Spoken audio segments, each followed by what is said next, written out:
Kuvakuira pasina mshumo kumwera mangwana nikakutsvaga mshumo kare kare kuringezvira kamshumo uchagarika mwanawe aiwe uchagarika mwanawe aiwe uchagarika mwanawe aiwe uchagarika mwanawe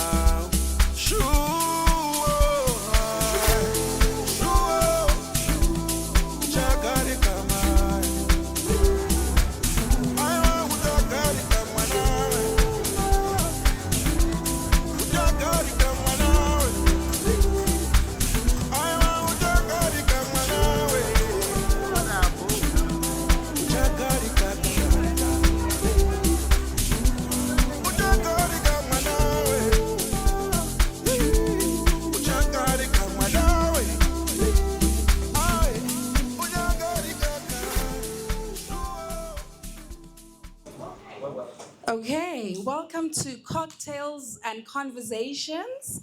Today marks our 14th episode. Thank you. Today marks our 14th episode, and we'd like to thank our partners for this episode. We've got Friday Drinks, FBC Bank, Draventals Car Hire and Travel Tours. We've got Evi for the gifts she's prepared for our conversation leaders. And last but not least, Langa Cosmetics for always ensuring myself and Rubimbo look good. Thank you. So tonight's conversation is an important one. Because in 2026, surviving financially is no longer enough. We need to be intentional about building, about protecting and multiplying our value. And in front of me, we have amazing conversation leaders that will help us to unpack our topic, which is critical investment strategies. Not every investment is money, but some investments are in mindset, opportunities, building friendships, opportunities, technology, wellness, and legacy. So we all always build investments in different ways. That's not always money. But before we continue, in case you're meeting me for the first time, my name is Leanne Chimbira. By profession, I'm a physiotherapist. By lifestyle, I'm a wellness entrepreneur. And by God's grace, I'm a twin mom and a happy wife. So one thing my friends know about me is I love creating spaces where people come together. I thrive when people are together and seeing people learn from each other, grow together, and take each other to the next level. So well done to you for investing and being here today. And whatever investment looks like to you, whether it's monetary, whether it's relational, whether it's personal, I hope you leave this place feeling richer than you walked in. Okay, so today, where's Taku? Taku asked me to say Happy Tuesday to TC. If you know, you know. So thank you so much. For those of you that don't know, this is Cultured.Republik. We host cocktails and conversations the very last Tuesday of every month. We are a community. We are so happy to have new community members. We build each other, we stand with each other, we push each other forward. And on that note, one of us, Manfred, from the Wine Club, executive at Zimbabwe Motors. Well, it's not that. But Manfred's daughter is the captain of the Zim water polo. And she's going overseas to compete overseas. He has a raffle. He has raffle tickets he's selling. They're $50 a ticket. Let's support one of us. Let's support our child, right? Yeah. So if you want to buy a ticket for the young captain, you can see Manfred after this. If you don't know Manfred, you can come to me. I'll show you. I'll lead you to Manfred. All right. So before we bring up our conversation leaders. Let's get to know each other a little bit more. Let's get to see what investments y'all have been making. So, I'm going to ask a question. I'm going to give people a minute or two to, converse amongst each other about this question, and then I'll come back up. I'll select one person to answer the question, and then that person will move the mic to the next person who they select up until we feel like we know each other and we're comfortable in this room. Is that a deal? Yes, okay, thank you. So, what's the worst financial decision you've ever made that taught you the best lesson? Did you marry wrong?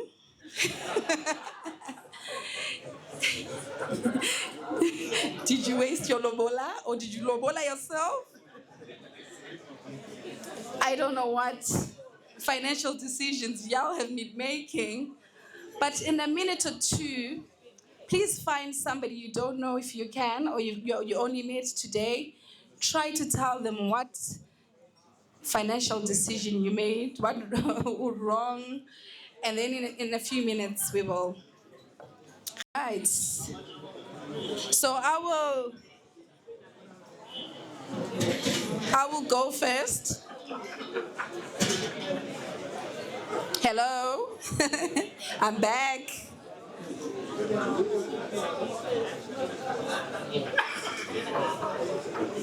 Okay, I will go first.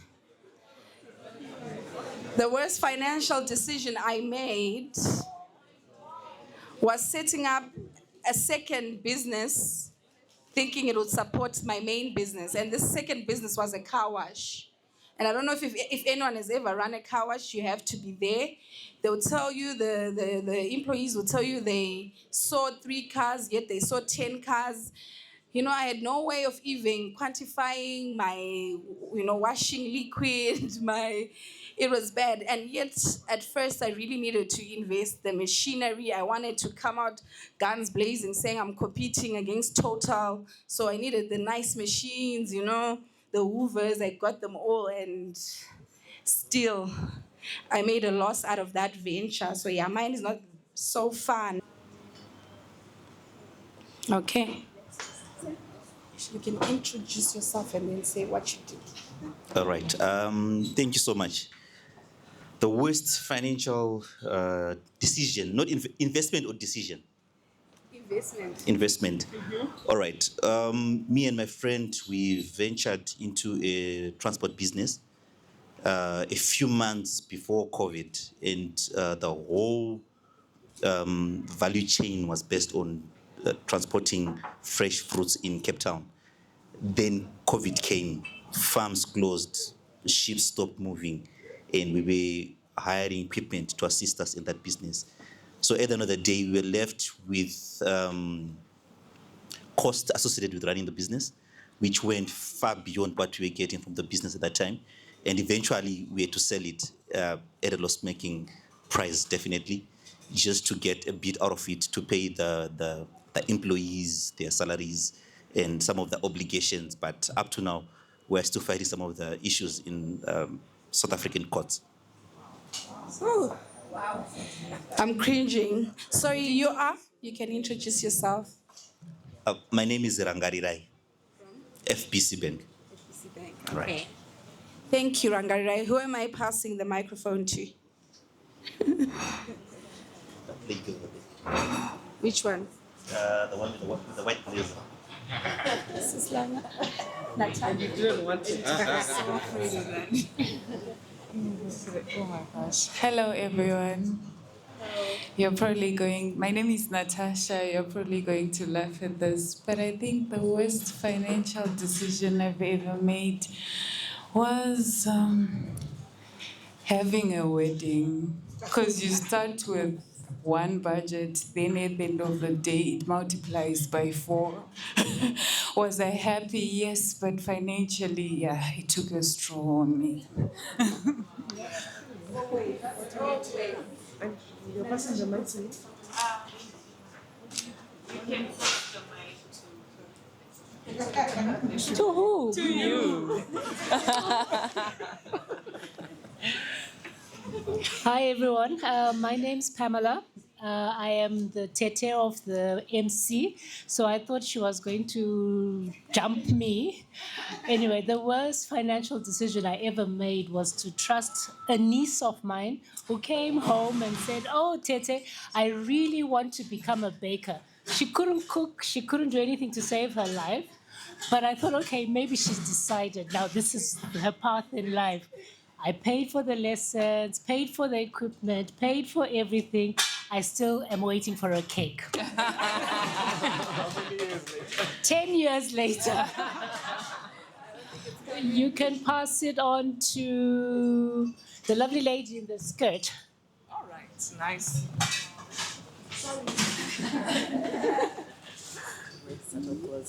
Hello, everyone. My name is Koshasai. So I currently reside in Canada, and I think the biggest biggest mistake I ever made was when I first moved there many years ago. Zimbabwe didn't have much of like credit card systems, so I didn't really understand how credit cards work. So I went there, got myself a credit card, and blew it because I thought it was free money. I'm like, wow, thank you so much. You've trusted me with all of this money. It's a gift. Thank you. Until they start sending me the bill that I had to pay this back. But I think one thing it did teach me is like, I think in my head, I feel like there's no financial mishap that I can't dig myself out of. Because at the time, it felt like there was so much I had to dig myself out of. So I think being able to come out at the end of that and learning, okay, if I have to hustle, if I have to do this, I have to do that, get an extra job, whatever I have to do to get it off, I think it created like a form of like resilience in me. So yeah, that's my...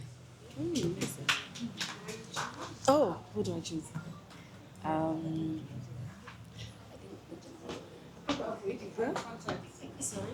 The gentleman here. Here you go. Good evening, everyone. Dennis, and probably the biggest mistake I made back then, probably about 10 years ago, was investing money in a business idea that my aunt gave me. And there was no research whatsoever from my part. I was investing in her friends' businesses. So obviously I learned the hard way that you don't invest in family. And if you do, you do it properly. Yeah, so I don't anymore. But I'm not saying don't. That's just for me. Thank you. Thank you for that wisdom, Dennis. Let's move into this corner. People are hiding and avoiding eye contact. No, use the one with. Okay, she says I have more bad decisions from what we discussed. My name is Innocent Kute. I'm a travel agent with Rutsoka Travels. And one of the decisions, I've made many bad decisions, as with many entrepreneurs, but the one I remember the most that sticks with me. A client booked a holiday, 4 days. It was going to be their birthday. They were coming with their cousins. And they even showed me evidence it was going to be their birthday, right? And they said, no, I'll pay when I get there. I took my Christmas savings. I went there and put a down payment with the service provider. They never showed up.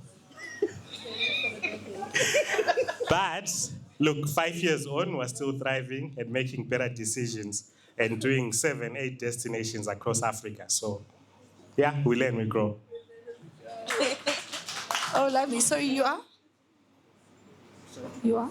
Innocent. This is Innocent from Rutsoka Travels. Innocent, who can I give the microphone to in this corner? Please give it to our honorable colleague, Kelvin. All right. Hello, everyone. I'm Kelvin Savao. I'm a lawyer at Titan Law. So, the worst financial decision or investment? I don't think I've made one yet. Okay. Because you're a lawyer. I'm risk conscious, but I've made several bad decisions. So give us one bad decision. Okay, so when I've had a lot to drink, I tend to be very generous.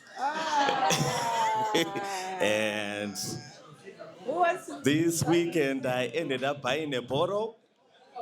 A bottle? Of what? An expensive bottle, I won't say. And how much did you purchase? I will not say. But at the end of the night, I was like, was it worth it? Yeah. It wasn't. No, it wasn't. So if you want some freebies tonight, buy this man, is it a bells? Or something. All right. Okay, so I'll take one more person. Is there anyone that wants to tell us if they made a bad investment decision and what it was before we move on? Sorry? Yes? Taku would like to share. Please share, Taku. And the most interesting thing about what I'm about to talk about is that the person I was talking to has a property company. The worst thing I did was investing in property. Guys, invest in property when you're rich, not when you're okay. That's it. Taku says, guys, invest in property when you're rich, not when you're okay. I don't know why, but whoever wants to know can look for Taku. Okay.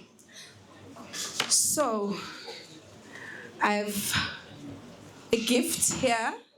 I won't say what it is. I hope you guys can see it because it will give away the question. This is a giveaway from Evi. She's out there, Evi Gifts. It's a giveaway, our first giveaway for the night. And the question is, which sense is tied to your memory? You can say it fast and out loud. I have to give it to her. She said smell. She was first.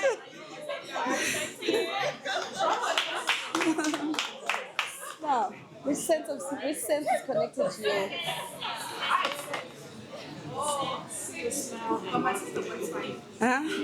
All right, guys. So please help me welcome our first conversation leader for the evening, who is Mr. Tinashe Murapata. He is the CEO and founder of Leon Africa, an investment holding company. Before this, he worked in London for Barclays Bank. He has extensive economic research experience as an economist and banker covering numerous developing countries in Africa, and continues this research under XDS Zimbabwe. With local multinational clients, he is the country economist and contributor for Economist Intelligence Unit. As part of civic duty, he provides market analysis and commentary on social media as Baba Nyenyedzi and hosts Friday Drinks, a YouTube channel that broadcasts weekly. Please help me welcome Mr. Tinashe Murapata. Thank you very much for that introduction. For a moment there, I didn't recognize myself, but there we go. Thank you very much for inviting me, Rainbow, and everybody in the committee, and all the beautiful faces around. Thank you very much. I think it's quite interesting, and I'm happy that you guys are doing this, and I wish you all the success. So I'm not so sure how many minutes do I have, or seconds? 10 minutes. I've got 10 minutes. And I was wondering, what exactly should I talk about? Something that is useful, especially as an economist and looking at investing, especially in Zimbabwe. And what would be topical? What would be something that you would find very useful? And there are three things that I'm going to talk about. So the first one is I've had the privilege in the first 4 months of the year to travel in a number of African countries. So I've been to Eswatini, I've been to Mozambique, And I've been to South Africa, I've been to Nairobi, Zimbabwe, and a couple of other countries. But I've spent enough time, more than a week, for me to really, and to talk, and I've spoken to a number of people, for me to actually try and crystallize what makes Zimbabwe unique, where the opportunities are, and what you should probably run away from if you're in Zimbabwe. So just comparing with the region. So that's the first thing I will talk about. And then the second thing I'll talk about is the Zimbabwean economy growing? And what I'll say to that is definitely yes, it is growing. It's a much bigger economy than it was during the dollarized era. But it's certainly not 53 billion. If you run with that, I think that you would make bad decisions, but run with the argument that the economy is growing. And where is that growth coming from? And this is something that you will not read about.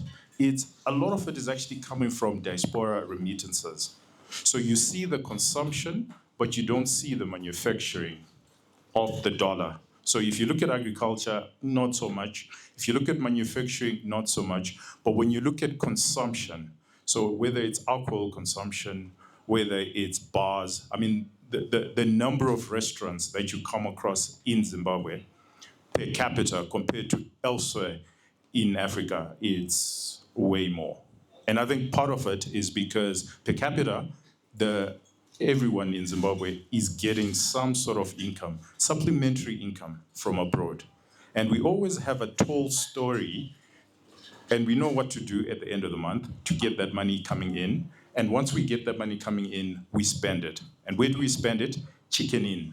And we've seen, that's why, any business that is consumer facing has done phenomenally well. And businesses that are in manufacturing cannot understand why they're not growing as much, but it's essentially because of that. And then in my travels, what did I discover that is unique about Zim that you're not going to find elsewhere, and also what's happening abroad? Well, not abroad, but across the border. The country that excites me the most is Mozambique, because I think it's your typical rise from the phoenix, that it was war-torn, it had a whole lot of issues, but if you go there today and you see what's actually happening in Maputo in particular, it is phenomenal growth. And where's that growth coming from? It's essentially coming from FDI. And these are the numbers that excite me about Mozambique. That would be very interesting. I've heard a couple of bankers here. Is Zimbabwe deposits about 5 billion. You could say we still keep a lot of our money under, the National Metros Bank. Okay, let's put in another 2 billion there. But whatever we do, it's probably maybe about 10 billion worth of deposits in this economy. In Mozambique, it's 15 billion US dollars. And that is significant because we know that there's a credit multiplier. We know that there's a lot of growth that's coming. And where is it coming from? It's coming from FDI. Zim, it's not coming from FDI. We don't have the sort of numbers that Mozambique has. Mozambique, each year, they're bringing in about 4.7 billion US dollars. We are bringing in about 700 million. So we are far less. But what are we doing that is fundamentally different from Mozambique? The other thing about Mozambique is it's state public finance. You see it working. They have lights that actually work. If you drive down, you'll have roads, proper roads that actually work, and with public lighting, that actually does work. Water, electricity, all those things actually work. So you can see and you can feel the impact of public finance in their country, which is fundamentally different from Zimbabwe. Zimbabwe's growth is not driven by government expenditure. It's actually driven by private investment. So if you look at where we are today, and the number of these institutions that you're seeing, is because it's actually driven by private sector, which is what is different from Zim, from every other African country that you're going to find, maybe with the exception of Kenya. What am I trying to say? What I'm trying to say is, I know there is a big talk around you need to be in the government tender systems, because that's where the money is. That is true. I'm not going to deny it. There is money. But I think it's going to be very difficult for you to make it. What I've seen when you study the Zimbabwean economy over the last 25 years is actually it's patient private capital that's in a consumer-facing industry. So whatever you're doing, even if you go downtown, those ladies who are selling mabero or whatever, and they're making money. They're making money because it's consumer-facing.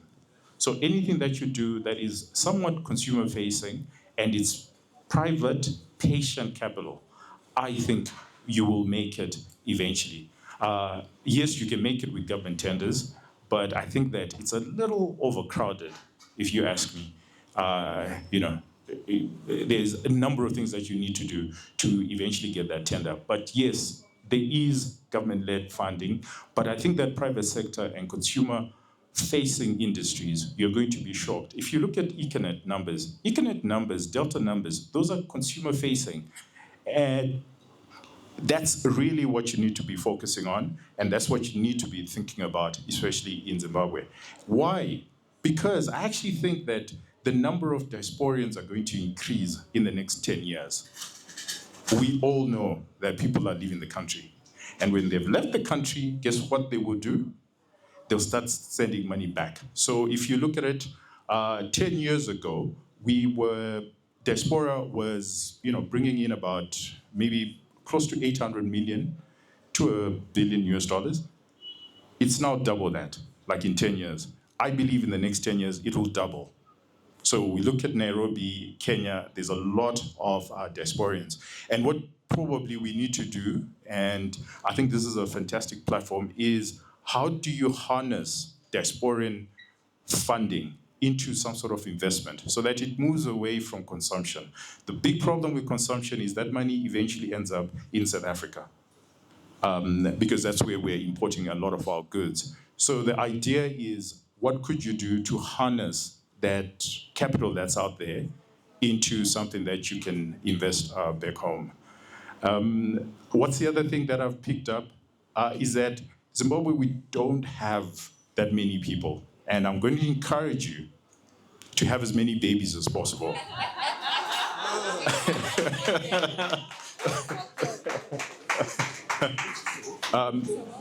That's very clear. If you travel across Malawi, it becomes very evident. If you go to Nairobi, Westlands, it feels very much like you're, in Bari, where you have lots of people. I'm not saying anything about Bari, but I mean the concentration of people tells you that, when you fly into Zimbabwe, I always say this, it feels like you're in a resort country. Like the entire country feels like it's a resort. Like just not that many people. I know we complain about our traffic jams, but that's actually, yeah, it is. You have no idea what Nairobi looks like. And I think that we need to put that in context. Now, there's been that we can't afford it. Yes and no. I think that it's something that the media has really pushed hard, that we can't afford it. But the reality is, anyone who has kids will be able to make do. And we are at that age where we really need to be having as many babies as possible. Because if you look at the country that's going to do very well in the next 30, 40 years in Africa, do you know which country it is? It's Nigeria. And why? It's the population dividend. Because their population is actually going to double. And it's the only country in the world where that is actually going to happen. And the population dividend, we've seen it in India, we've seen it in China. So you have a product, and unfortunately the way it is you're gonna have to sell your product to about 16 million people. And that's it. Now, that's fundamentally different from somebody in Mozambique who's going to sell to 33 million people. Very different from somebody in Kenya who's going to sell to 60 million people. We've seen it in Uganda. Is Uganda better managed than Zimbabwe? I'm not gonna say. But you see the population dividend. And unfortunately, we haven't enjoyed the population dividend. Part of it with Southern Africa had to do with AIDS and HIV. A lot of people died during that period, because we were growing. If you look at 1960, they were, I think it's about 4 million black people and about 200,000 white people, so about 4 point something, right? And at the beginning of that century, we were less than 1 million in this land. And then over 100 years, we grew to about 12, 13 million, which is okay, right? But we haven't moved from that. We're now about 16 million people. So my encouragement to you is, do not buy into the notion of not having kids. It's very important, and it will actually help our economy. And you would rather have people like you, and I don't want to get into eugenics and all sorts of theories, but you would rather have high IQ people having babies, right? You asked, what's the best investment you can ever make? It's actually not money, it's a partner, And when I say partner, I mean a high IQ partner. But anyway, those are some of the more controversial matters, but these are things that actually feed into an economy.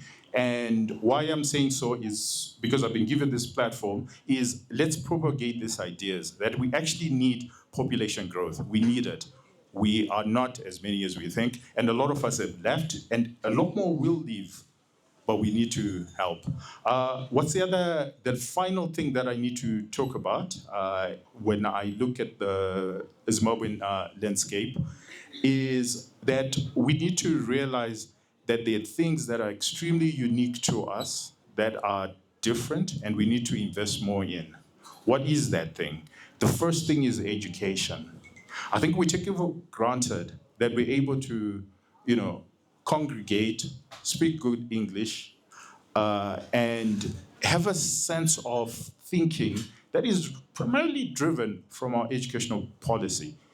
It's very difficult to have these sort of conversations when you're in Tanzania or in a lot of other African countries. Not that I'm talking down on them, but I'm just saying that we need to do a lot in terms of our education. And I'm speaking to you guys because you are investors.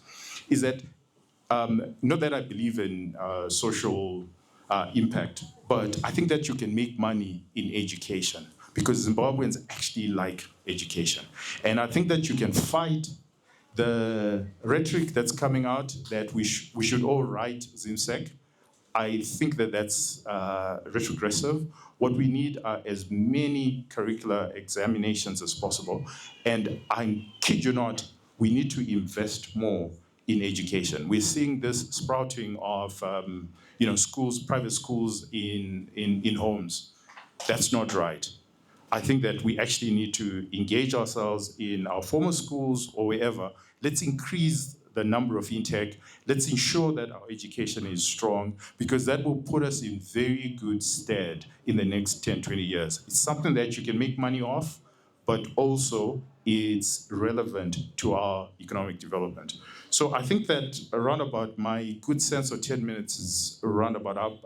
I don't know how you guys do it, but I'm quite happy to pick up questions as we go along.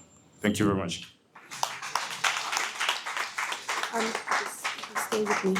Okay, so thank you. And asking for a friend, how many children do you have? I haven't been as prolific as I should. I have 2, but I can tell you that I'm working on it. Elon Musk is somebody that I actually do admire. Well, we hope you have the pockets for it. All the best. Right, this is where our conversations start. Any opinions, any questions, any add-ons? There we go.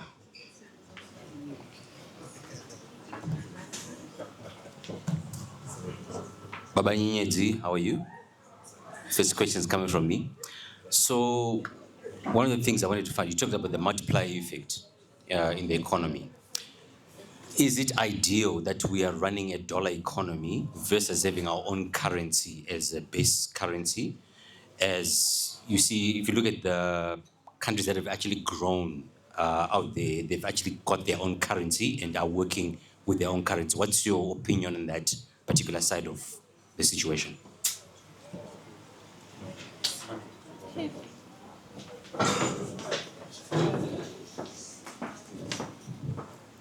That's a fantastic question, and for whatever reason, I should have, I think it was the 10 minutes that really put me off kilter. Otherwise, I should have just addressed that. I think that the market, it's a very good question, Koma. I think that the market has spoken. We've seen companies continuously produce results. We've seen a wedding where I did not see any zig. It was US dollars. So I think that the market has spoken that what it prefers is the US dollar, but not without cause. There is cause. We were traumatized by the Zimbabwean dollar. We can't hide from that. And let me give you a very good experience of this. So Germany and France. So I went to school in France. And in France, there was a diasporan who was talking about, credit card. In France, the first thing when I went into an apartment is my landlord said, "Can you post-date the check to a year from now?" As a Zimbabwean, you can imagine my glee. That's a country not traumatized. You go to Germany, you walk into a bar, now they use cash. The Weimar Republic hyperinflation was in 1923. 100 years later, Germans, whenever you see Germans, they use cash. They don't use cards. Yes, there is a bit of use of cards, but they use cash. Do you think they post-date their checks? They don't even, in France, they still use checks, even up to today. Right? Because they never suffered hyperinflation. So I think that psychologically and also from a societal perspective, is mine as quickly as you can, as fast as you can, as much as you can, because before you know it, the price is going to drop. And I'll give a very good example, Australia. So Australia, the current government in Australia is a liberal government, i.e. they throw money away to people. But they had the good sense to say, you know what, we take raw oil and we export it to China, unprocessed. And because of doing so, they were the only government in the world during COVID that actually had a surplus, a government surplus. You don't find that anymore, a budget surplus, where the government of the day says, we spent all we can. Remember, these are liberals. They spend. Like, that's how they get into power. They're populists and they spend. They had spent all they could and they still had enough change. So you know what they did? They increased the spending. But the point is, they didn't hurt mining companies because they allowed the mining companies who've actually benefited from the rise in prices. Unfortunately, in Africa, and more specifically in Zimbabwe, and I think I tweeted about this, and I'm always quite keen to hear what you guys think, but we are very socialist in Southern Africa. That's the other thing that I picked up. We're extremely socialist in Southern Africa. So there's this idea that, minerals, they're our minerals. They're not. Do you own a gold mine? Do you own a lithium company? Oh, okay. So at least you have some sort of claim. I don't own a gold mine. I don't own a lithium company. And yet I have a voice on what should happen to lithium. Like everyone says, they're our minerals. Are they? Imagine saying that about your employees. They are my employees. I own them. I can do whatever I want. That's not how markets work. So I think that that's a socialist-leaning theory that we have that is permeating in Africa, but I'm hoping that you guys, your high IQ, that we can get rid of that mindset. And that's why I'm encouraging you guys to have kids, because your kids are going to carry on your theories rather than the socialist ideas that are out there. We need to just mine. We need to just mine. Let's just get as much as we can out of the ground and let's export it.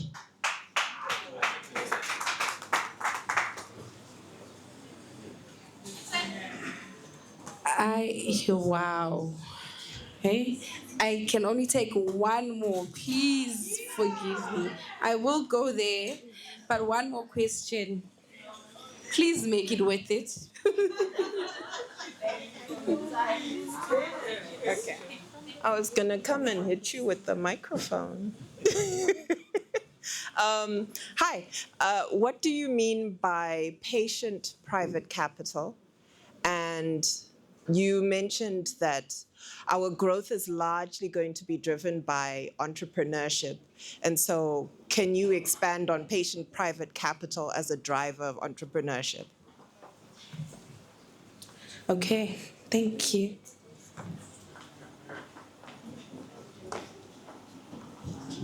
A very good question. It feels like I'm in grad school again. The level of questions are brilliant. That's a very good question. So growth comes from just the theory around it. It comes from savings. So instead of consuming something, you decide to save. But when you save, and ideally you need to put that saving in a bank, because then the bank is going to take your saving and give it to an entrepreneur who wants to make an investment. Now, if your saving is short term, it's less than a year, it means that the bank can only lend to someone over a year. But if it's patient capital, if you're saving for a longer period of time, it means the bank can make the decision to lend to people over a longer period of time. Sort of how your mortgages work. It's a very thin market in terms of mortgages. But if you think about it, in the 80s, there was a huge mortgage market, and we need that. So to buttress my point, let me give South Africa as a very good example. The level of deposits in the South African economy, it's 400 billion US dollars. That's about 90% of their GDP. Zimbabwe is $5 billion. And if you believe him truly, this economy is a $53 billion economy. If you believe me, I think it's somewhere around 30 billion US dollars. But whichever economist you want to believe, the fact of the matter is 5 billion is just too little. So that's why we need patient capital. Because the minute you have patient capital, then it actually allows to invest and for growth to actually happen. Like this complex that we're in at the moment, this is patient capital. And it's not coming from the public sector, it's coming from the private sector. So I would say, of all the African countries that I've actually visited, Zimbabwe is number one as far as private capital and what private capital is actually able to do. I think that the problem that we have has to do more with policy issues.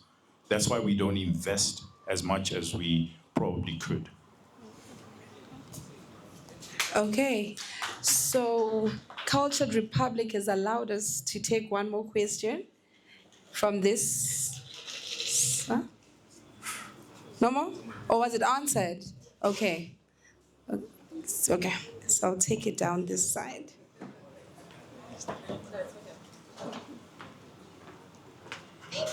All right. Apparently it's from me. Hi, Tinashe. Thank you for the very engaging conversation. And I'm glad you've touched on some very controversial ideas, but true and essential. I'm not a big believer that population growth is the main driver of economic growth. I think that, and maybe I'll take it from a different perspective, I think that infrastructure growth is what enables economic growth. We need to make sure that our infrastructure can actually deliver on whatever it is we want to do. As an example, if you grow your population without schools, without health care, then you have the same problem we talked about earlier, where we are saying Southern Africa failed to develop or even increase its population because of HIV, right? Because we didn't have the infrastructure to then deal with a lot of what happened. So I wonder what your views are on how we can stimulate infrastructure growth in our economy, because I think it's a key part of the growth of our economy. Egg and chicken.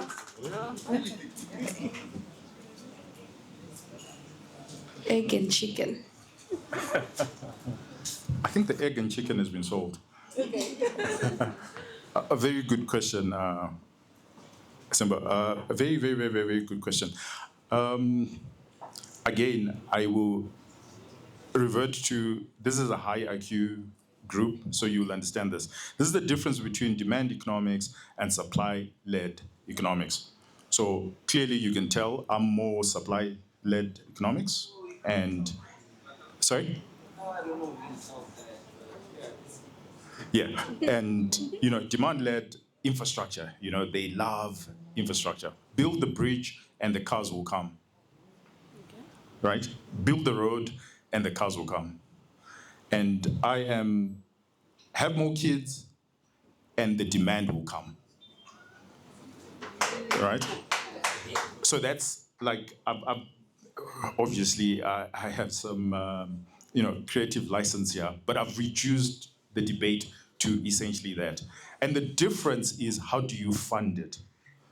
So infrastructure is fantastic, but the infrastructure in Zimbabwe has been funded by short-term money, and also even internationally, it has always been inflationary. That's our problem. So if you're like the Australian government, then fantastic. You build the infrastructure because you actually have a budget surplus. But unfortunately, right across the world, even in Zimbabwe, more peculiarly in Zimbabwe, is because infrastructure spend is highly inflationary. So what tends to happen is you then have a good road, some of us, somewhere, but you are suffering from hyperinflation. That's number one. Number two, if you build the infrastructure and you don't have the demand, the problem that you have is maintaining that infrastructure. And that's part of the Zimbabwean problem, is actually maintaining infrastructure is actually costly. It actually reduces your GDP just to maintain the infrastructure. So great, you want to build these dams, great, you want to build these roads, but the next question is, can you maintain them? Because if you can't maintain, it's actually now a cost on our GDP. How is it a cost? Anyone who's gone through a porthole will tell you that it's a problem. If you go to Zimoko now, they will tell you, oh, if you look around Zimbabwe, oh, that's another thing traveling across Africa, is it's shocking the number per capita, the trucks that we have.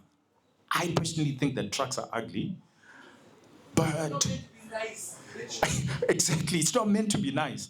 But in Zimbabwe, the number of trucks that you have, those twin cabs, Raptor, what do you call them? All these, per capita. And it's essentially because of our roads. So even though aesthetically, I think it's an ugly car, you end up driving it because, well, that's what you need to drive in Zimbabwe to get by. And that is costly. To change one tire, it's expensive. So maintaining those roads becomes even more imperative than just building the roads, because it becomes a cost. So to my argument, where you are right about the population dividend, I call it the population dividend. And I want to be very explicit here. I'm saying that you can do all the things you're talking about. You can build infrastructure, you can build private capital, you can have the entrepreneurs. But what we found is societies, the higher they go, the higher income they have less kids to replace them. Now, unfortunately, then you're not going to enjoy the population dividend.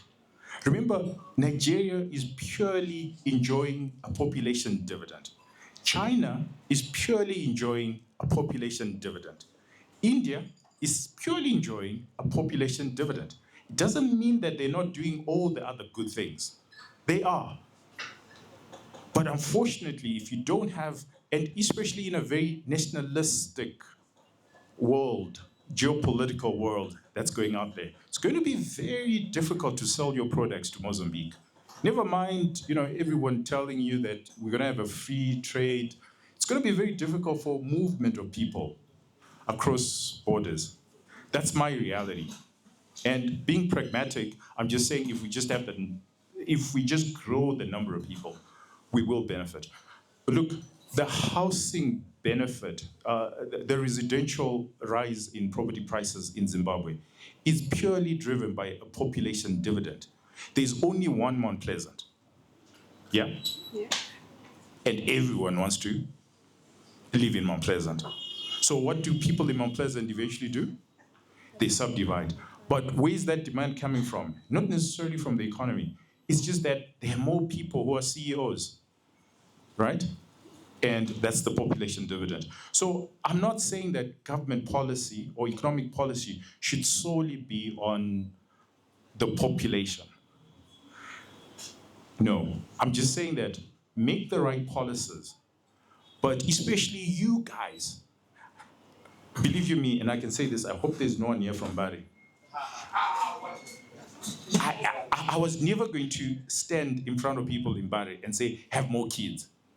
But the problem we have as society is that it's the people in Bari who are having more kids, and you guys are not having more kids. And that is problematic. That is, if you study the economics, it is problematic. And it's nothing unusual. It's not even fairly controversial. Lee Kuan Yew in Singapore had a similar problem. And the problem was with guys. So it was these new engineers, they come in the city and they do very well in the city. And they would marry the girl from the country, right? And then Lee Kuan Yew was like, no, you can't do that. Because that will actually reduce the IQ of the nation. How do you succeed as an engineer and then you bring somebody from the country? These are not my words. These are Lee Kuan Yew's words.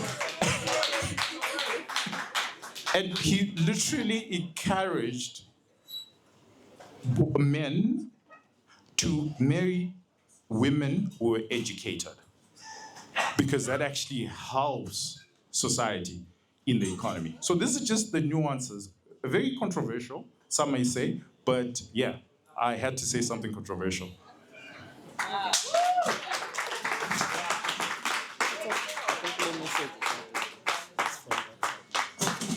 All right, thank you so much, Mr. Please help me thank Mr. Tinashe for joining us and for instigating all this debate, this conversation. It's been amazing.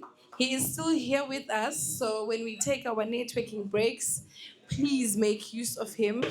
So next, I'll introduce our Spotlight conversation leader. Spotlight means she's not necessarily talking about our topic today. She's here to talk about her brand. She sponsored the event. She is from Draventals Car Hire and Tours. Please help me welcome Dr. Maureen Mbondiah, who is a distinguished entrepreneur, business leader, and the founder and CEO of Draventals Car Hire and Tours, a premium travel and transport company committed to delivering exceptional mobility and tourism experiences across Zimbabwe and beyond. Under the leadership, Draventals Car Hire and Tours has grown into a trusted brand, offering premium vehicle hire, chauffeur-driven services, airport transfers, tours, and tailored travel experiences for both corporate and leisure clients. Guided by the company motto, "From the road to the skies, redefining your travel experience," she continues to position the company as a leader in service excellence and reliability.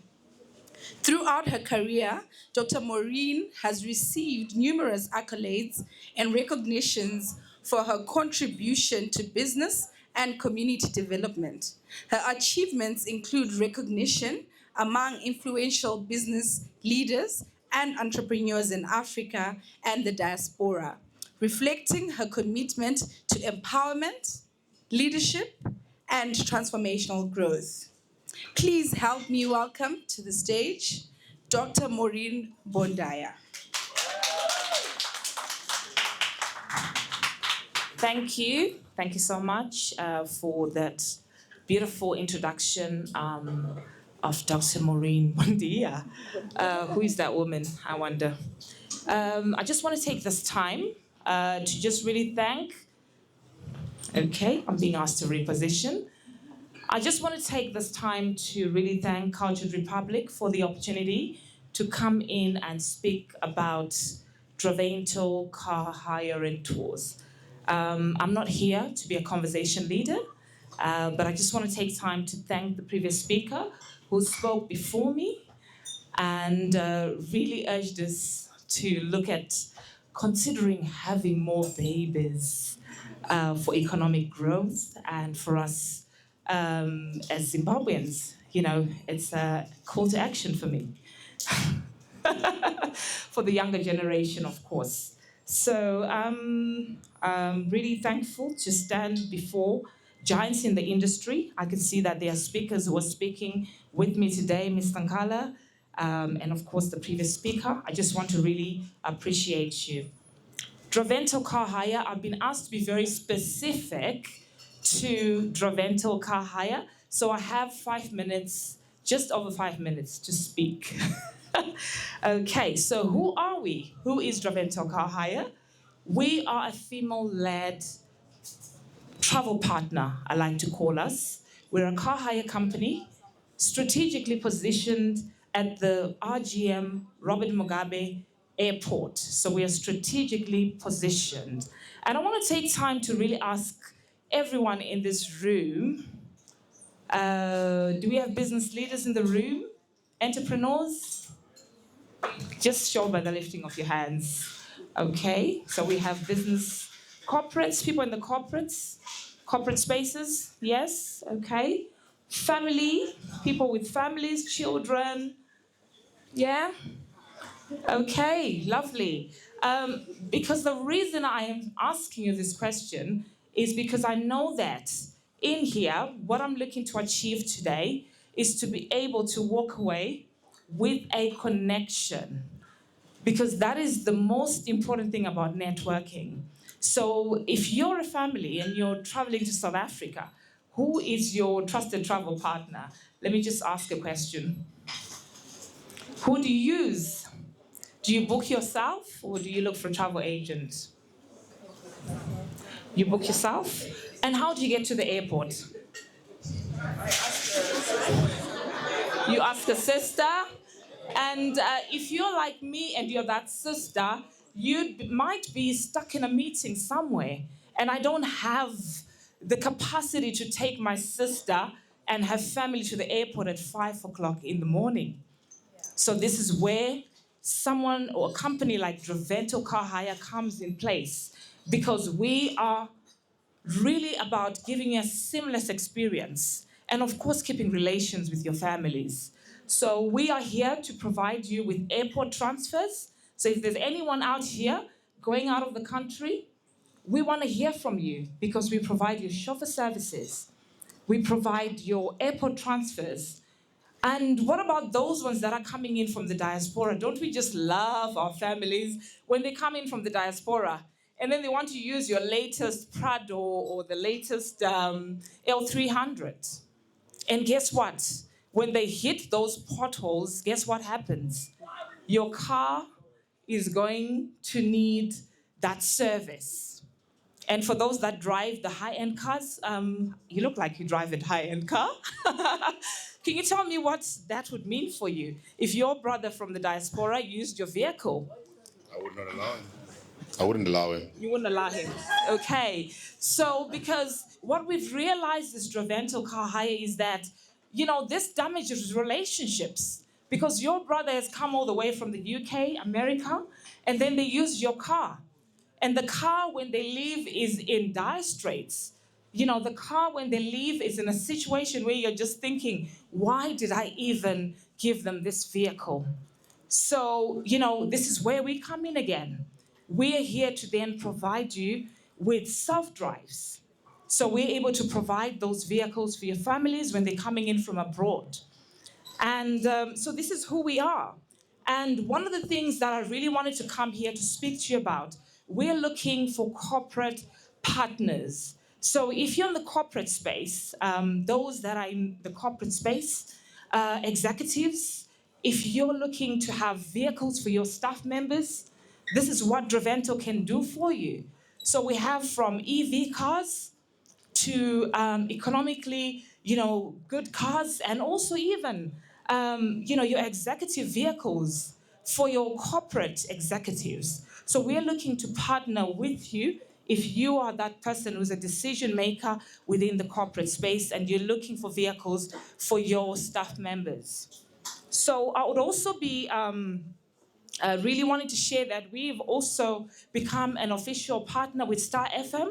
So some of our partners include Star FM. I don't know those who listen to Star FM. Have you heard us being mentioned on there? Yeah? Probably you have. Okay, so we are a partner there. We've also got partnerships with travel lounges at the airport. So we're talking about common prestigious lounges, Menzi lounges. So if you're looking to travel outside the country, even though you may not be in business class, what we can do for you as Dravental Car Hire is be able to provide you with an opportunity to utilize the executive lounges within the airport. So this is another benefit. Okay. I've been given exactly 5 minutes. So, so we provide you corporate mobility solutions, VIP, diplomatic transport services. We've also been trained within the diplomatic training, so our staff are very much trained, and we've also had experience of working with diplomats and VIP clients. So if you fall into any of those categories, Dravental Car Hire is something that you may want to look at. So today, what am I looking for? As I said, I'm looking for individual corporate leaders to speak to about potential partnerships, providing transportation solutions for your organization or for you as an individual. Not only that, we're looking to partner with hospitality partners who may be wanting, who may have accommodation, maybe you have Airbnbs. This is something that we also can partner with. And last but not least, we believe that partnerships create growth. As I've said that as a transport partner or as a transport service, we've partnered with organizations, and this has helped us to create growth within our organization. Okay, so we sincerely believe that mobility drives opportunity, and tourism is something that is creating economic growth, and I'm sure that our economist here was sharing that with us earlier. So last but not least, I want to be able to entice you to a golf tournament that we are going to be holding this August. So one of the things that Dravental does, we're not only female-led, but we also contribute to CSR initiatives. So we also have an academy that is a vocational skills academy in Shtungwiza. So one of the things we're trying to do within that space is to have an ICT hub for this, spare me. So one of the things we're trying to do is to have an ICT hub in Shtungwiza. So last year alone, we were able to impact over 200 students who were able to graduate in vocational skills training. So this year, we are going to be holding a Dravental Golf Day in August on the 20th. So I want to put a call to action for anyone who wants to play either a 4-ball or who wants to either come in as an organization to support our golf tournament. And the idea is that we want to be able to have an ICT hub for these young women. There's a lot of talk about digital divide and how we're addressing those issues. So what we're trying to do is, for us on the other side of Samora, and I believe that we are, is to realize that there's another girl, there's another young woman who does not even know how to use a computer because the school that they went to did not have a computer facility. So what we want to be able to do through Momentous Academy is to be able to have an ICT hub in Chitungwiza at Momentous Academy. So we are calling upon corporates, individuals that may be able to support us either through playing, through sponsorship, or through even contributing or donating computers to the academy. So that's really what we are calling you guys to action today. And I just want to thank you for the opportunity to be able to speak about Draventals car hire and the services that we provide. And I hope to be able to speak to any one of you later on. If you have any questions about our services, I'll be more than happy to answer them. Thank you so much. Thank you, Dr. Maureen. Please see my husband and my tete over there, my mkwasha over here about this service, because usually we leave all this to the last minute and we end up paying ×3 what would have paid had we booked earlier. Thank you. All right, please allow me to introduce our second conversation leader. Thank you. Okay. Who is Mr. Herbert Nkala. Mr. Herbert Nkala is a business person who has been the head of 11 different companies. Yes, he has been the head of 11 different companies. Presently, he occupies the position of Group Chairman at FBC Holdings Limited and Managing Director at Arena Investments Private Limited. He is also on the board of 5 other companies. In his past career, Herbert Nkala occupied the position of Chairman of OK Zimbabwe, Chairman of Tangana Tea Company, Chairman of IDC, Chairman of Zimbabwe Newspapers 1980 Limited, Chairman for HomeLink Private Limited, Non-Executive Chairman at Turnal Holdings Limited, Group Chief Executive Officer at Rainbow Tourism Group Limited, Marketing Director at National Breweries, Assistant General Manager at Dairy Board Holdings Limited, and Non-Executive Chairman of African Sun Limited. He received an I need water. He received an MBA from University of Zimbabwe and an undergraduate degree from the University of Wales.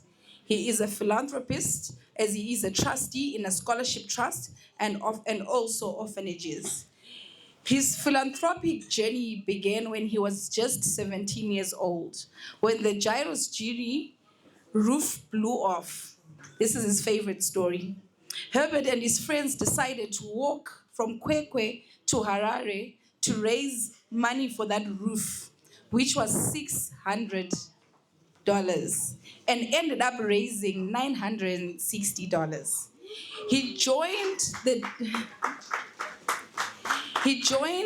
Dairy Board as a production trainee. Then that's when the success story began. He got a promotion every year and left the company as assistant general manager and head of marketing after 10 years. Herbert led the team, the guys were like this. Herbert led the team which developed the Zambezi Lager and the Bollinger's beer.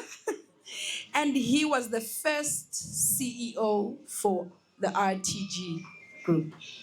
He is a family man who has been able to balance all his success and share it with his family and friends. He has adopted up to 17 children and patron of Shungudzevana Children's Home with nearly 500 orphans.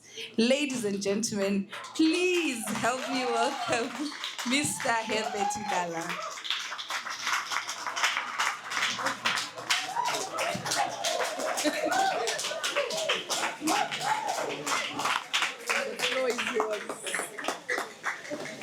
Thank you very much indeed, Leanne.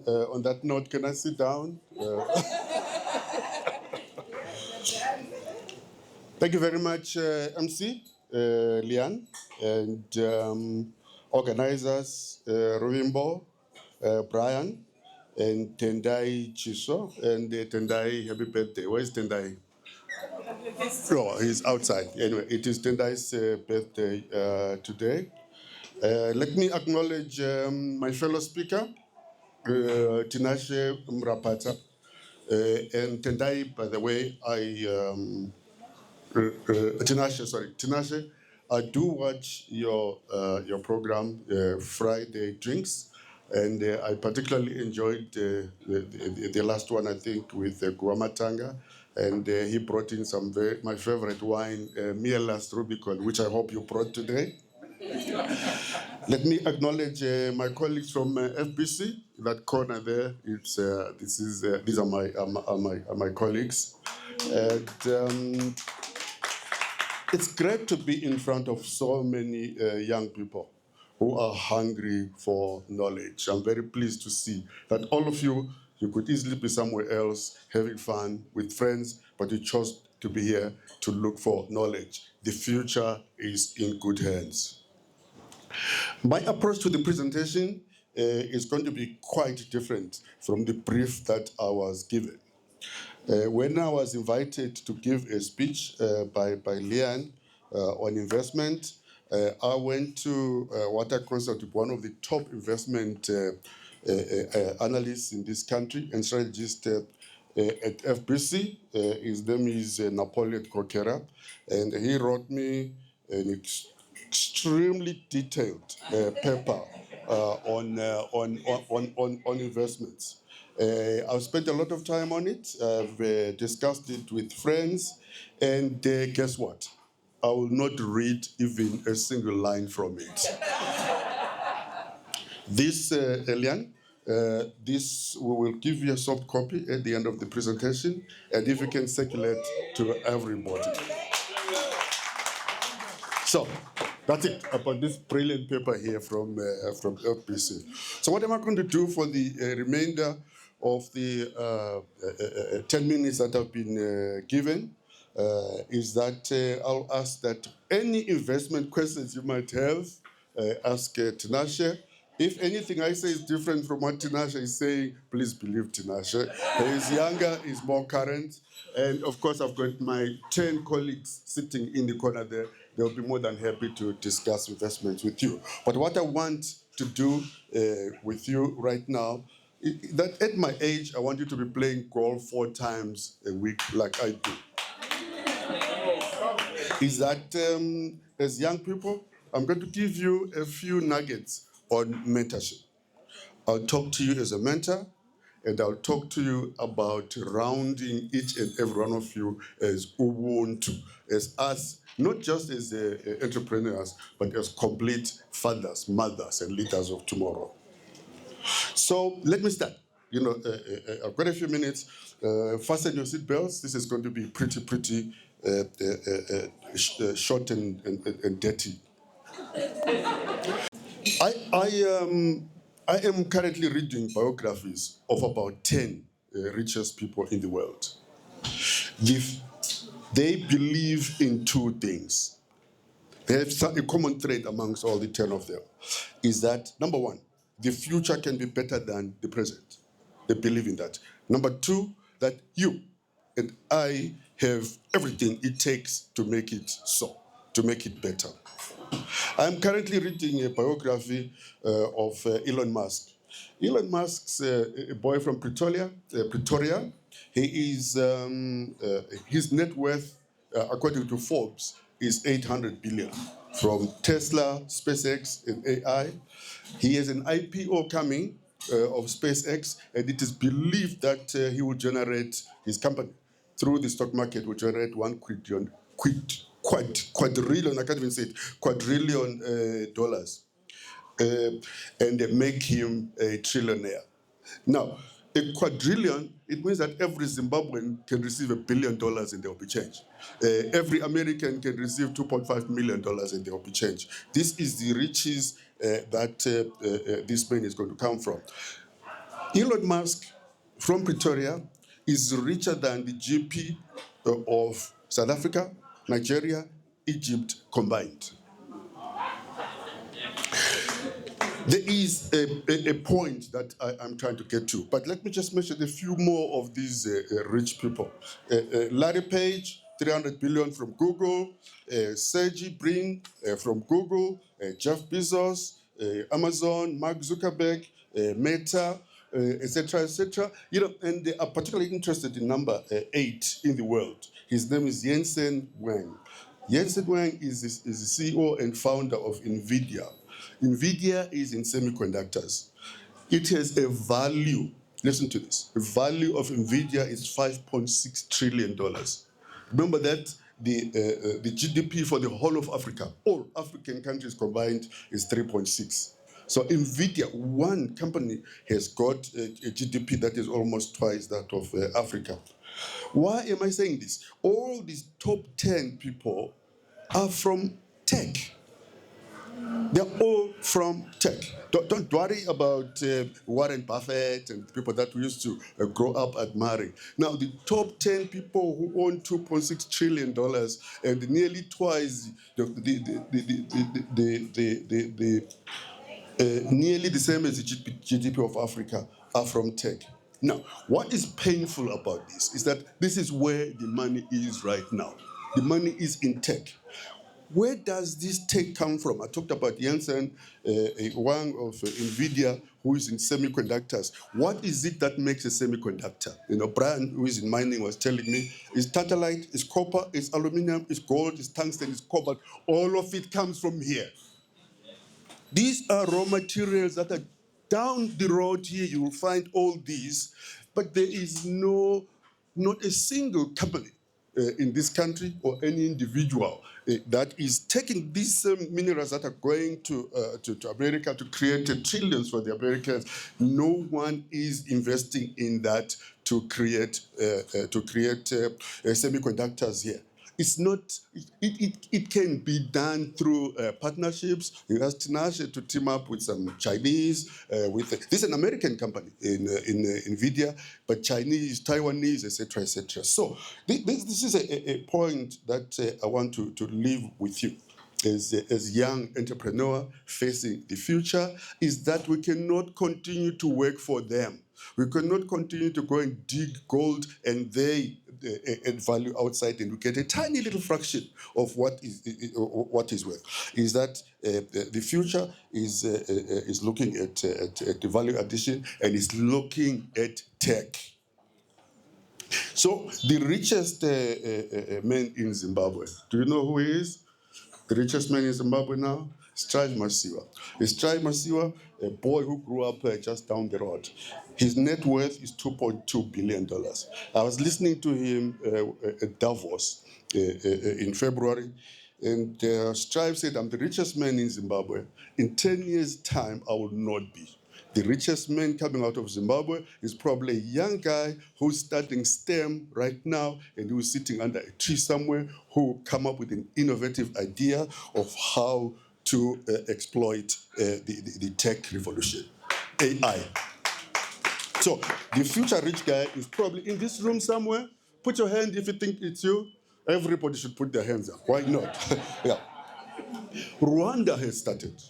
Rwanda has started their tech revolution, and they are doing some incredible things. Pretty soon they will be launching a flying car just down the road. Tinashe talked about education. Yes, I agree totally. But it's not just education, it's STEM. You know, at the trade fair in Bulawayo, there was a stand by some Zimbabwean people who were selling peanut butter, and there was a stand from the Chinese who were selling the cloud computing and AI. That is worrying. That is worrying. So it's not just education, but it's facing and following where money is. So let's follow the money. What is the next and more important issues? What is the next and the most important issues when these people have made so much money? Remember a book by Steve Jobs about one more day, where he was lying in hospital dying, and he was praying for one more day. And the book that was written by Anglo-American in South Africa called Mampondi, it's written by some white guys. Mampondi means health and wellness. So health and wellness is next. And if you are not talking to that lady there about health and wellness, no matter how much money you go out to make, is that you find that your empowerment, your real empowerment is your body, is your wellness. Healthy mind in a healthy body. That is where we should be going to. So follow trends, follow tech, follow wellness. Let me just share a few things about what I believe. And again, I've said about Ubuntu. You know, not technical economics, talk to the economists there, but Ubuntu, about how to be a complete human being who will be a father, mother, employer, etc., etc. I'm largely influenced by a book called Ikigai. Ikigai means meaning of your life. What is your higher purpose? And you start there. You start there. And the book starts by asking you to say, why don't you commit suicide today? You know, what is it that is stopping you from committing suicide today? It's because you have a higher purpose. Define it, know it, live by it. Number two is your relationship with God. I will not go into this one, but there's research that families that come from Christian families have children who become better human beings. Number three is I've talked about wellness and healthy body and healthy mind. I've mentioned Mampondi, I've talked to Steve Jobs, but your journey to wellness starts now. We are all very, very young people. Start today to look after this body and it will look after you as you grow older. Number four is a philosophy by the Japanese called Moai. Moai means close bonds. There is identification of what I call 5 blue zones. There are 5 countries in the world where 90% of the population live beyond 90 years old. And they find that Moai, family, friends, is that it's a major contributor towards a long, happy, and wealthy life. These countries is a part of Japan, part of Italy, part of California, part of Costa Rica, and part of Greece. And you need to read that as to why they live a longer, happier, wealthier life. Work and diligence, I'm not going to go into that one, but focus not necessarily on hard work, on smart work. You know, your hardest working person in your house is probably the gardener. But he is not necessarily the most productive. You will be the most productive by working, not hard, but smart. Let me end with this section by talking about money. Money is the medium by which success is measured on this earth. Start by learning the simple laws that govern its acquisition and its retention. There are 2 books that you should read. There's one called Rich Dad, Poor Dad by Robert Kiyosaki, and one called Richest Man in Babylon by George Clason, which was written in 1926. Today we're in 2026. This book was written 100 years ago. It's still as current and as influential as ever. And when we did our MBA like 200 years ago, it was... we did so there are just 5 quick lessons that I'll go through from these 2 books. 1, make savings part of your DNA. Save 10% of whatever you earn. In 10 years, you have saved 1 year's income. It doesn't matter how much you earn. People will say, I need to make $1 million before I start saving. That is not correct. 10% of all your income must be go into savings. Number 2, let money be your slave to work for you, not you work for the money. Number 3, seek financial advice from knowledgeable and wise people. Don't ask a bricklayer about cloud computing. You know, go and ask Tinashe, go and ask those guys there from FBC about on financial advice and wisdom. Number 4, invest in your own property. Don't pay someone else's mortgage for the rest of your life. It is not smart. It is not working smart. It is working hard. Number 5, finally, no single income streams will do here in Zimbabwe, especially on a salary. Learn to jingiriza, uchingwava-ngwava, uchikia-kia, with honesty and integrity. Learn how to trade, in agriculture. Learn how to trade. Teach yourself trading to supplement your income. Teach yourself a bit of agriculture. Teach yourself a little bit of mining. Talk to Banabra and they'll tell you. Start SMEs, but SMEs must start small and grow. If you are looking into mining, everybody's looking into gold. There are some researchers who are saying the future growth is actually going to come from copper and silver. Look into it. Other people are busy looking at gold. Be smart. Start looking at silver. And okay, let me, before I conclude, just a few of my favorite inspirational sayings that I repeat to myself every morning whenever I can. Number one, everyone is work in progress, including yourself. Everyone is on a journey. Where they are is not what they want to be. Number two, you are not defined by your past. You are prepared by your past. Number three, seeds grow in the dark place. Seeds grow in the dark place. The difficult dark places and times is where you grow more. The more problems you have, the best it brings out of you. Number four, a storm can be around you. A storm can be around you, but don't let the storm be inside you. Number five, don't magnify your problems, magnify your blessings. And there are many if you look for them. And finally, this is a product of some research, is that an eagle brought up amongst chickens never learns to fly. A research has been done on this. So the lesson for this is that be careful who you hang around with. You will soon become them. In conclusion, let me leave you with these words from Ikigai, the Japanese book. Exercise, Tai Chi, pray and meditate, read and learn something new every day. Please be nice to each other, because in spite of all its charm and drudgery and problems, this is still a very, very beautiful country. I thank you. Do not end us. God bless you.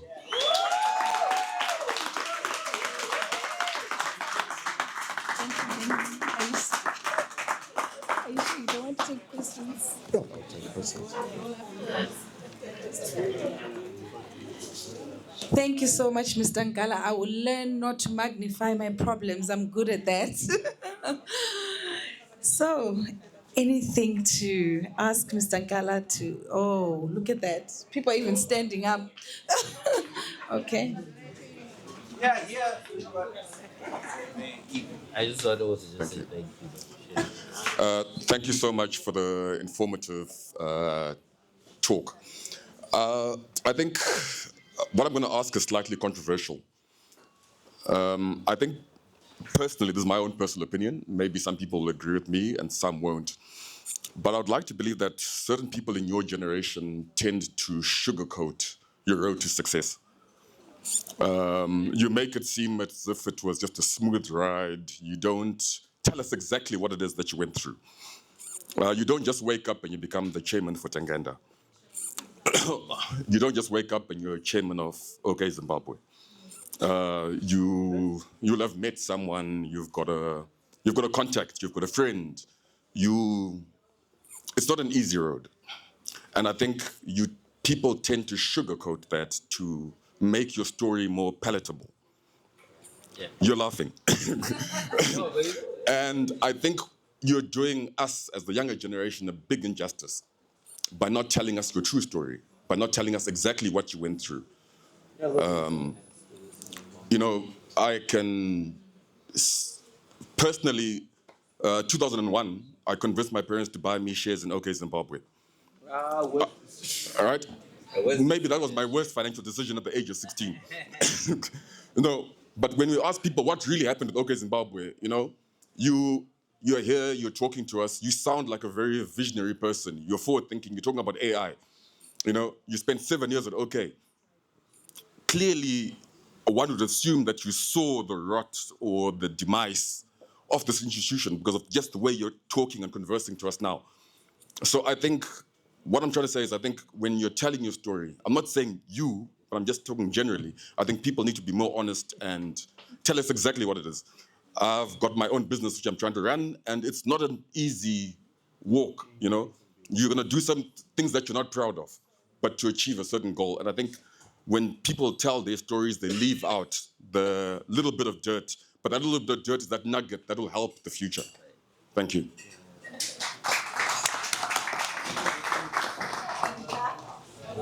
Thank you very much for that very direct, very frank question. And I think that's exactly what the organizers are looking for in this dialogue, so that people can have a frank and direct and helpful exchange. So thanks very much for that. Two things. Number one is that no one is self-made. No one is self-made. Everybody is made by someone. There is always someone somewhere who contributes towards where you are. And you don't always immediately recognize or acknowledge, but way down, you will look back and say, oh, this is what this was about. As a son of a Methodist minister, is that some of it could just be prayers from your mother who does not sleep at night praying for you. Some of it is someone you don't know who intervenes in your career and makes you what you are. So you're never self-made. But of course, you are the architect and the builder. The issue of failed companies, that is, having grown up in business for the past nearly 30, 40 years, is that we're talking with Tinashe about what happened in 2008, 2009, when 9 banks collapsed. 9 banks collapsed. I can mention them. You know, some of them very iconic banks like Trust, like Royal, like Interfin, Interma, etc., etc. Now, you know, is that it happened in America where huge institutions failed. There is always some culpability by the people at the helm. And no one is going to deny that. Yes, there is some capability, but it's also multifactorial. For instance, government policy. Things like government policy can contribute to collapse of companies. In America, they have what they call too big to fail. You remember IEG was going down, General Motors was going down, and the government said too big to fail. You can't fail because there's contagion effect. This is the same case here. And certainly, I think that occurs where things went belly up like it happens in business, is that government, which was a major contributor to that through its policies, is that they should, and I like your issue about the future. In future is that there are lessons to be learned. Those banks that collapsed, those 9 banks that collapsed, should not have collapsed. They should have been saved. OKs should be saved by government policy. Any government has a right to protect its investments and protect employment and protect its people and protect legacy going into the future. So thanks for that. Hi. We're going to do one more last question in the room. Sorry, we've got some things that's going on. How are you guys doing? You fantastic? Did you find his conversation very informative? No. Who said no? Okay, never mind, because you didn't raise your hand up. Because if you want to be asking him questions about what you talked about, be real with your answer. Who said no? No? Oh, it's fine. We'll go over there. Because one thing about Percy Magaya, I'm going to be real. All right? If you're not going to be real, I'm not going to be real with you. So what's going on here? Thank you. Good evening, Chairman. Thank you for that.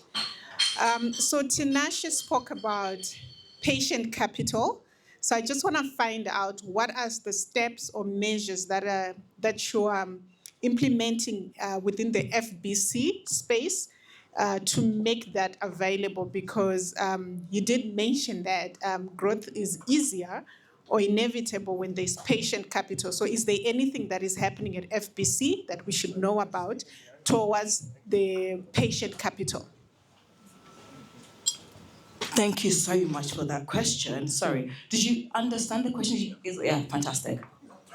Thank you very much for that question. I think Tinashe sort of answered it, but you're asking specifically about the FPC. Have a chat with my colleagues, and they will help you to amplify what I'm going to say briefly. Exactly what Tinashe is saying. Banks are simple financial intermediaries. They don't own money. They take money from a depositor or a line of credit, they bring it in-house, and this is where culture, I like the name of this, culture comes into it as to how that is on land, the risks that are taken, risk management that are taken, etc., comes back and make sure that when you want it as a depositor, the money is available. Now, there's a problem here, and I know that some people don't like to hear the word sanctions. It is real. We cannot get long-term capital. When we started working, we would borrow within 2 years of leaving university. You took a mortgage, a 25-year mortgage to buy a house or a flat or whatever. You can't do that now because those lines of credit are not there because of sanctions. That is our reality. Now, pension funds still do.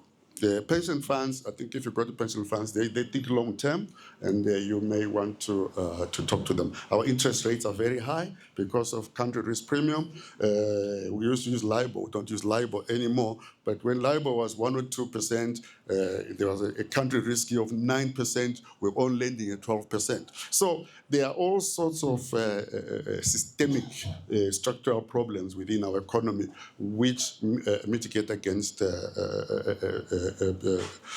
soft capital. Now, patient capital.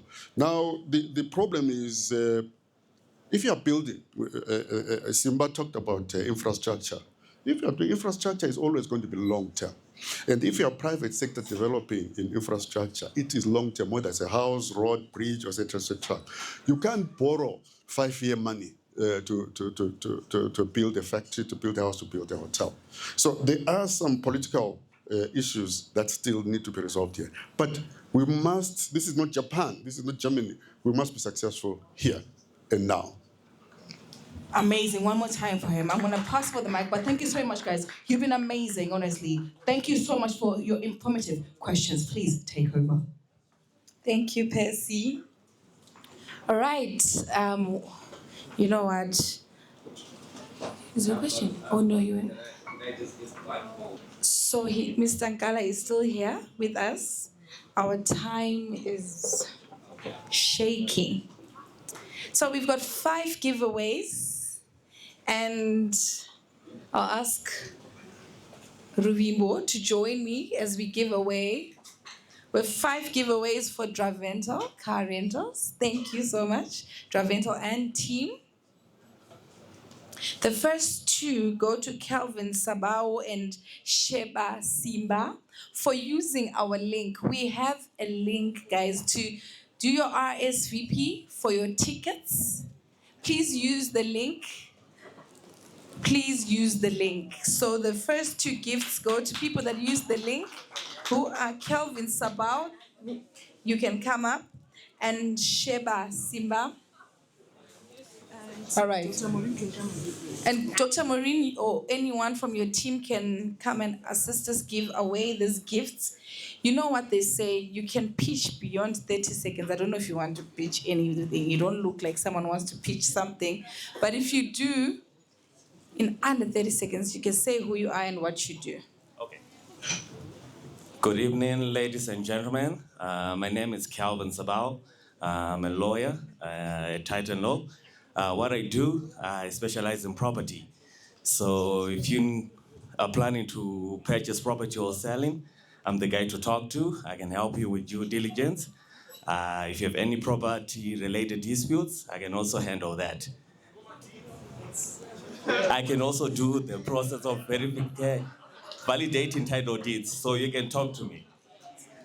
Thank you. Thank you so much. So may we please have someone from Draventals to hand over our gift to Mr. Sabao here?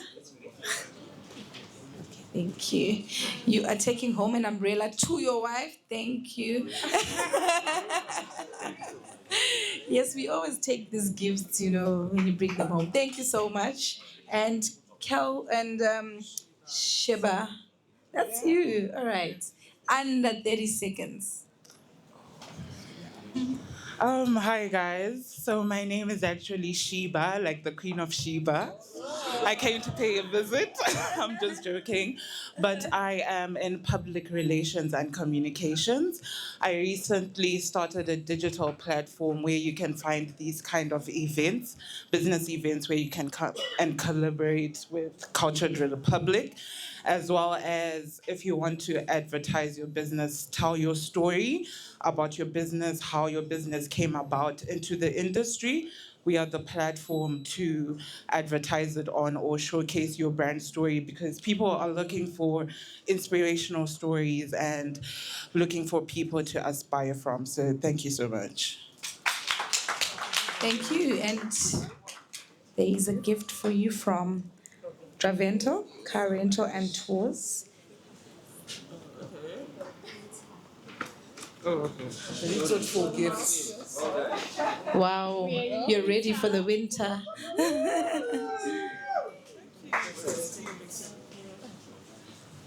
All right, and moving on.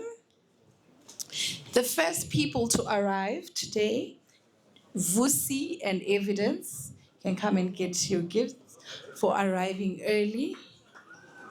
Vusi and Evidence. Funny enough, there's no women on this list. Strange, huh? Women are always on time. Are they gone? Did they step out? Okay, we'll move. Yeah, let's move on. Give them later. All right. So as always, we are.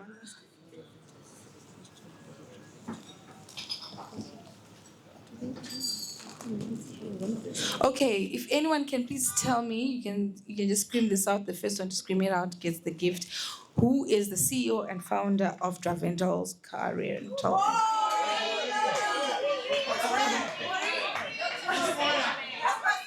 I didn't get the name.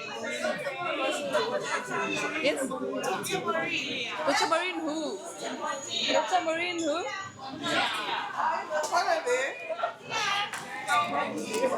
Ruvimbo, you can give away this gift. I don't know who you heard.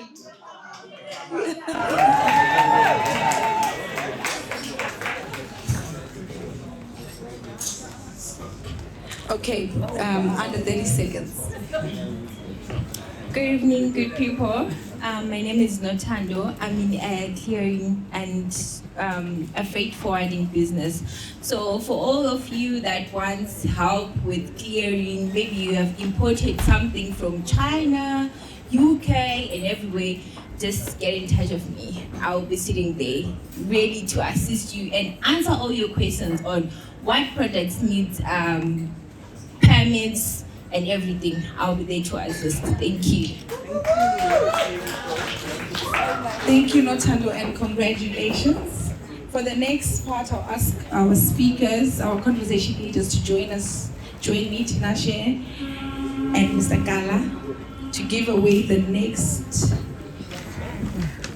couple of gifts. Thank you.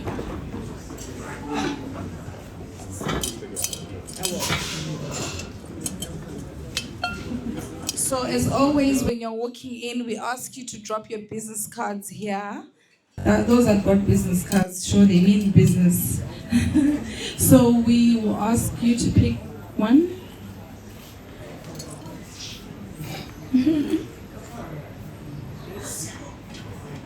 All right, and that's Elizabeth Makuza.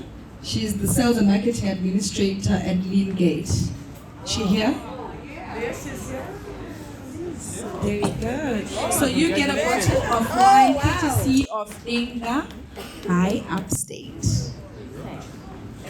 Congratulations, and you get to say something for 30 seconds. Real estate, property development. I'm your girl. I'm your go-to person. From 10,000 to 200,000, I got you. Thank you, Liz. That is short and sweet.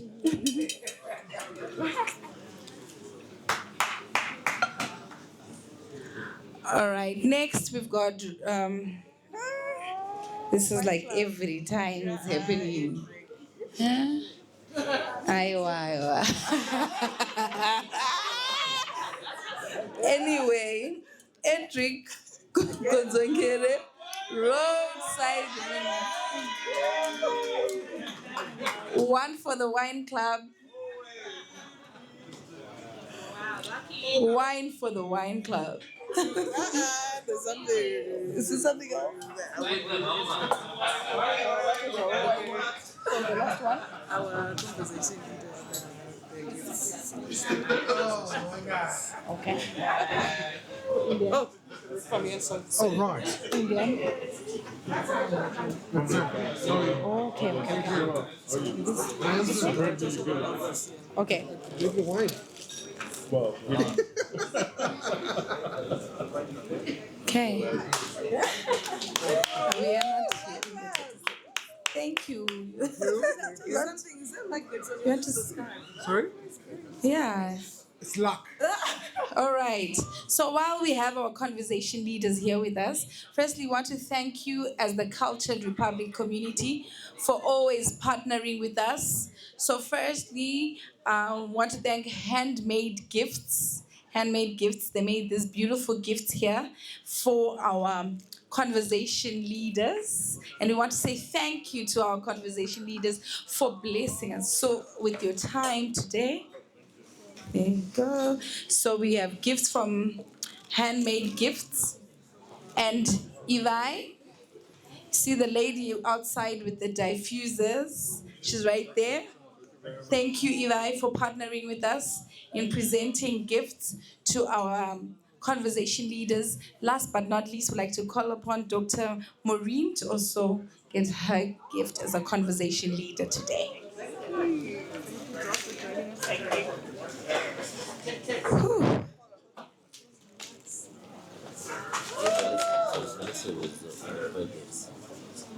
Handmade gifts. From That's handmade gifts. Yeah, those are from Melissa. So this was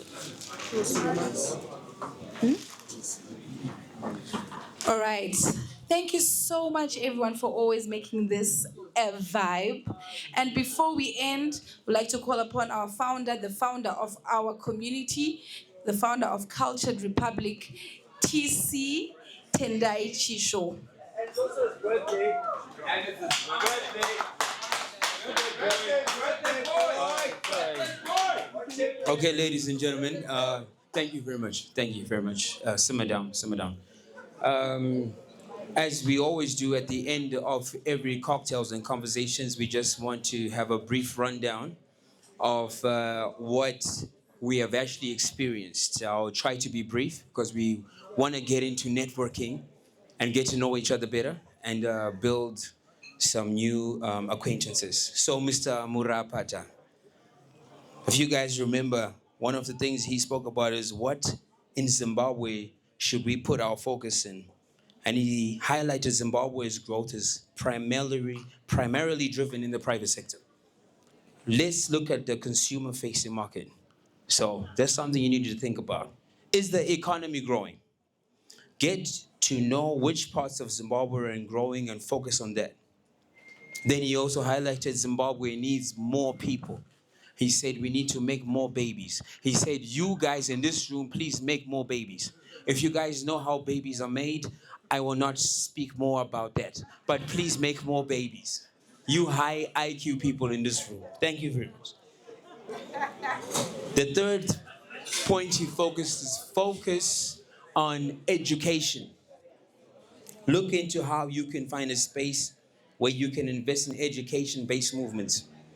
Not only will the return possibly be good, but it's going to build our nation.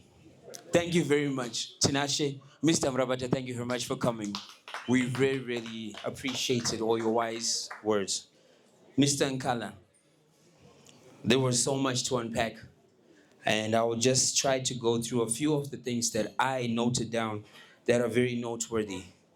He said rich people believe this. Number one, the future can be better without fail.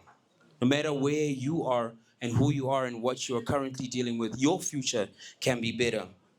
You already have what you need. You just need to dig a little bit deep. He highlighted how the companies that are topping the world are all involved in tech. And we need to understand what that means. When you think globally, you also need to think locally. So get into AI. He highlighted how Strive, who is the richest man in Zimbabwe, said that the next richest man is going to be a man who's under a tree, and he is getting in deep with understanding what technology means and how he can capitalize on it. What are you guys doing? What are we doing as the leaders of tomorrow? Let's tap into that and understand how tech can get us to be in a better place. Now, he also spoke about when you do make your money, and when we speak about investments, it's not just specifically about money or finances. Wellness is important. Leanne is right here. She can help you with wellness. It's very, very important to have wellness. He spoke about the book called Ikigai, how you need to find your purpose. He spoke about how we all need to have faith. We need to have something that we can stand by. If we don't stand on something, we'll fall for anything. So have God within your thought processes and what you do. Now, I'm not going to go on and on about Mr. Nkala. He had such a very, very wide wealth of knowledge to give us. But one of the things I saw and heard was you guys need to read. He highlighted 3 books that I'll just say: Rich Dad, Poor Dad, The Richest Man in Babylon, and Ikigai. If you can just look those books up, read them, they will really help you with that. So with that, I just want to thank our strategic partners. Before that, Mr. Nkala, I want to say thank you. Before I go to the strategic partner, thank you very much. Can we have a round of applause for him? Please, have a round of applause. To just end our Cocktails and Conversations, the 14th edition, I want to thank our strategic partners, Draventals, Maureen, thank you very much for all that you have done. We had Evai, who I don't know if they're here, right over there. Thank you very much. We appreciate that. We had handmade gifts who are also here. Above all, Denga team, Cultured.Republik team, everyone. And thank you everyone who's in the room for coming. Wine Club is in the building too. Thank you very much. We would like to thank you guys, and let's... And the last thing, guys, can everyone just say happy birthday to TC? Can we please, sorry, thank you. Not necessary, guys. Thank you very much.